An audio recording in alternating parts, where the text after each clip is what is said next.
Hello बच्चों।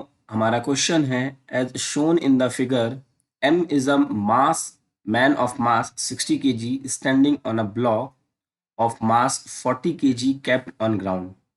The coefficient of friction between the feet of the man and the block is 0.3 and that between B and the ground is 0.1.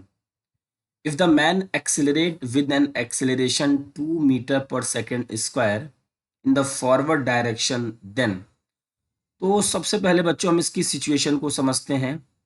तो इनके बीच में लगने वाला जो mu है फ्रिक्शनल कोफिशिएंट वो है 0.3 और इनके बीच में लगने वाला है वो है 0.1।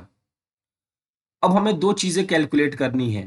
पहला कि इन दोनों के बीच में ब्लॉक बी और इस मैन के फीट के बीच में मैक्सिमम फ्रिक्शनल वैल्यू कितनी हो सकती है, मीन्स लिमिटिंग वैल्यू, और फिर ब्लॉक और सरफेस के बीच में, ताकि हमको ये पता चले कि इसको आगे चलने के लिए पीछे कितना फ्रिक्शनल फोर्स लग रहा है।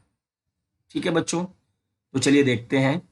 तो सबसे पहले कि क्वेश्चन कह रहा है कि इट विल नॉट इम्पॉसिबल, जो हमारा ये ब्लॉक बी है ये इम्पॉसिबल है कि चल सके। तो वो तो हमें वैल्यू से देख के पता चलेगा।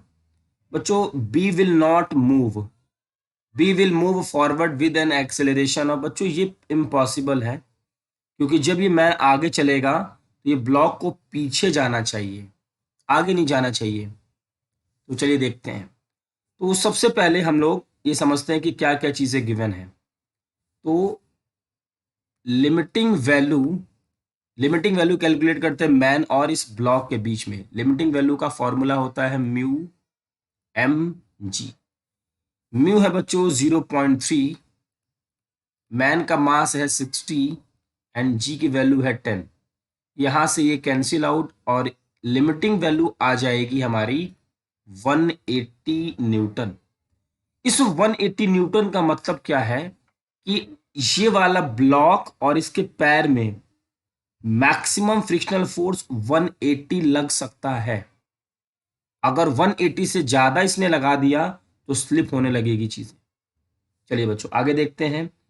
अब फोर्स बाय मैन, ये क्या था? Maximum value of friction between man and block B. अब हमें ये देखना है कि मैन कितना फोर्स लगा रहा है मैक्सिमम। तो फोर्स का फॉर्मूला होगा बच्चों m into A, mass of man 60 kg और एक्सेलरेशन दिया हुआ है हमें 2 मीटर पर सेकेंड स्क्वायर। ये हो जाएगा 120 न्यूटन। इसका क्या मतलब है कि मैन ने आगे की तरफ लगाया 120 न्यूटन का फोर्स और पीछे लग सकता है 180, तो पीछे भी बच्चों 120 ही लगेगा, क्योंकि लिमिटिंग वैल्यू एक सेल्फ एडजस्टेबल होती है। ये मैक्सिमम वैल्यू है, लगने वाली वैल्यू नहीं है। तो 120 न्यूटन वो मैन आगे की तरफ लगा रहा है। अब बच्चों इस ग्राउंड पे कुछ फोर्स लगेगा, वो फोर्स कितना होगा? 40 केजी ब्लॉक का, 60 केजी मैन का, और ये ऊपर की तरफ एक नॉर्मल फोर्स लगेगी एन। ठीक, तो अब हम ये चेक करते हैं इनके बीच में मैक्सिमम वैल्यू कितनी है। एफ लिमिटिंग कितना होगा? Mu m g. तो म्यू की बच्चों वैल्यू हमारे पास, इसको ऐसे लिखते हैं हम, म्यू इंटू एन, और एन की वैल्यू है हमारे पास एम जी, और एम है 40 प्लस 60 इंटू जी। तो म्यू की वैल्यू है 0.1 इंटू एन की वैल्यू है 40 प्लस 60 इंटू 10।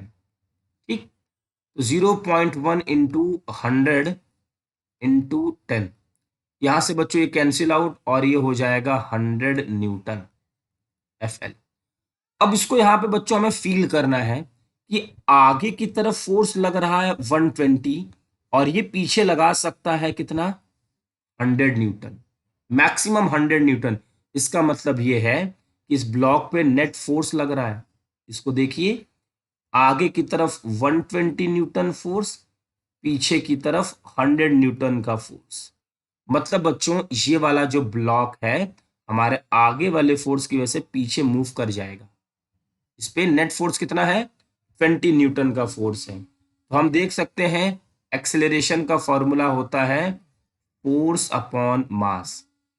फोर्स हमारा है 120 आगे, पीछे है 100 न्यूटन, और मास हमको गिवन है क्या 40, क्योंकि हम इस ब्लॉक का एक्सेलरेशन बताना है। तो ये हो जाएगा 20/40 और ये आ जाएगा 0.5 मीटर पर सेकेंड स्क्वायर।